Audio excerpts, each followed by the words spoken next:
Good evening and welcome to the 5th GritLit evening. Good evening. Thank you very much for coming and supporting us tonight, it really means a lot. I'd just like to introduce myself briefly. My name's Jeff, I'll be your captain for this evening. I'll be cruising at a constant altitude of about a foot above the ground.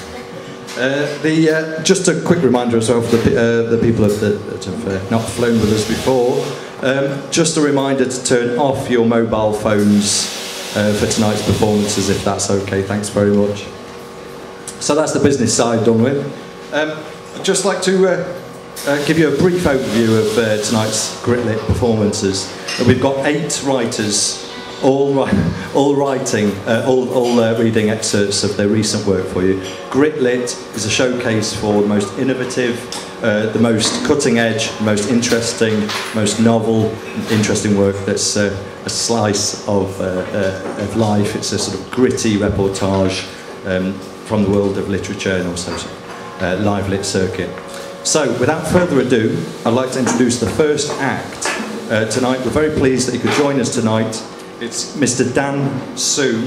I'll just give you a little bit of information about Dan. He's a refreshing and versatile wordsmith that is carving his own niche on the spoken word circuit. Drawing influences from hip-hop and folk, he traverses political, natural and abstract landscapes. I would urge you to check out his website. It's www.lyrics, that's with an X, organics, another X.com. Thanks very much. Everybody, please welcome to the stage Mr. Dan Su.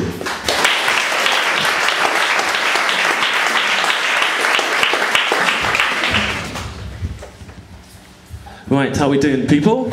Thank you very much for having me down, particularly Tim. Thank you, Jeff. My name is Dan Su. As he correctly pointed out, I run a show called Lyrics Organics, which is spoken word, acoustic hip-hop, beatboxing, all kinds of charitable craziness that we do up in London. I'm rooted in hip-hop, you might be able to tell by the weird shoes, and so it's quite an honour to be asked down here to do this at Brighton Fringe, so thank you very much. This first piece doesn't really have a title, but it's inspired by my love of horror movies, and it's about London, basically.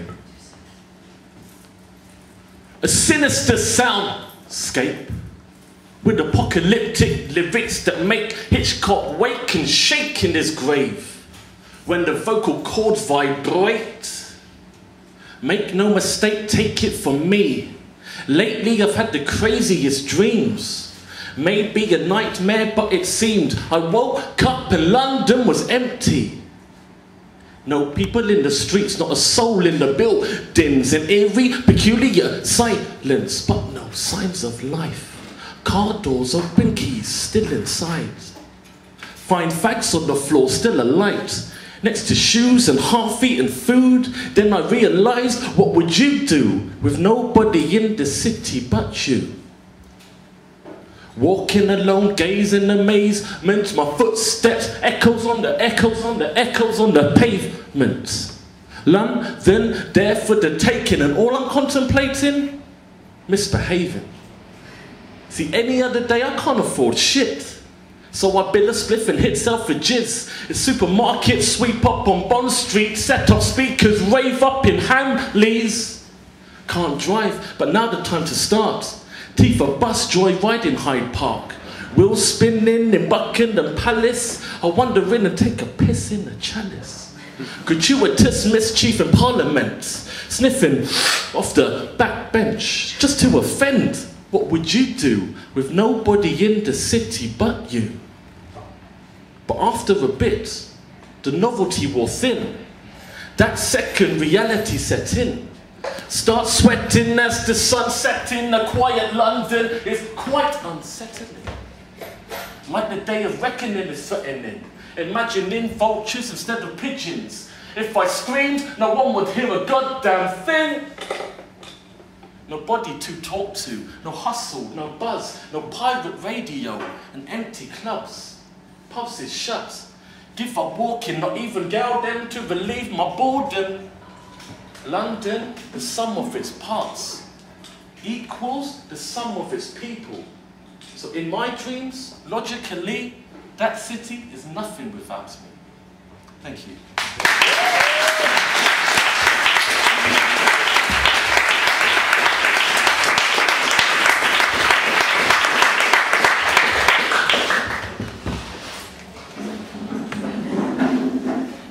Right, I'm just going to do one more piece for this section to kick off the show. It's a new piece that I wrote. Is that alright with you guys? Yeah! It feels like a nice friendly crowd, so if you don't mind. I've got a rather strange relationship with my parents, and when I go back to my hometown in Edgware, which is at the end of the Northern Line, bit of a weird place, I don't know, I just get a bit of a weird rush of emotion that always comes over me that I've never quite grappled or grasped. And this is a poem / short story about home. An empty tube carriage pulls into the station, the end of the line, the end of the earth, Edgware, my ends. My tummy tightens, senses heightened by a visual sea of monotony. Stale stimuli and semi-memories, I must be home. Bitter, sweet, home. Home to a town that time forgot, stuck somewhere between 88 and 94, and as I exit the station forecourt, I'm caught by a glimpse into my previous life. A high street devoid of character, hollow of people, littered with chips and fag butts, populated by the same bland retail institutions that even 15 years ago looked awkward. Blockbuster Video, the carcass of Woolworths, a furniture shop that specialises solely in hideous sofas. Nando's is a beacon of modern enterprise in comparison. A stream of giggling teenagers spill out of a pub offering free shots to all who dare enter. The windows are smudged with a mist that emits casually offensive disco lights opposite my local record shop, the refuge where I spent countless hours. Sadly a ghost replaced by an impossibly shit-looking cafe dressed with a poster of an impossibly shit-looking jacket potato. Subconscious in suburbia, my legs carry me up a potholed road, passing notable landmarks such as the cold iron park bench where I vented a misspent youth, by a sorry excuse for green space getting blazed on soap bar hash, not so far back.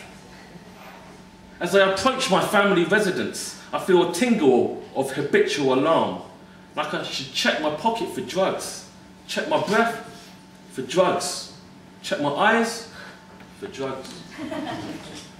I stand at the door. Ding dong! The portal opens and I enter the nether regions of my repressed memories, greeted by the gatekeeper whose welcome is tepid. Put your jacket on the stairs, let it air, and wash your hands before you sit down. You've got germs and there's flu flying around. People are dying everywhere, you know. Hi, Mum. Good to see you too. The family is fixated around TV, surrounded by souvenirs of globe-trotting adventures, New York, Las Vegas, Chicago, LA, Boston, San Francisco. Americana captured in an unfeasibly small living room, looking like it was dipped in Disneyland, licked by Looney Tunes, and liberally sprinkled with the entire Simpsons merchandise catalogue. The house is a time capsule of bad design. Pink porcelain bathroom, brown lino kitchen, and as I approach my bedroom, I'm consumed. The sanctuary bears the innocence of my infancy, ingrained in the blue cartoon wallpaper, stained in the blue stripy carpets. I feel 6 years old, going on 30, so I lay upon my broken mattress, head spinning from reminiscing, feeling deep discomfort, nestled in comfort. No matter where I go, it will always be where I come from. Home, bitter, sweet, home. Thank you.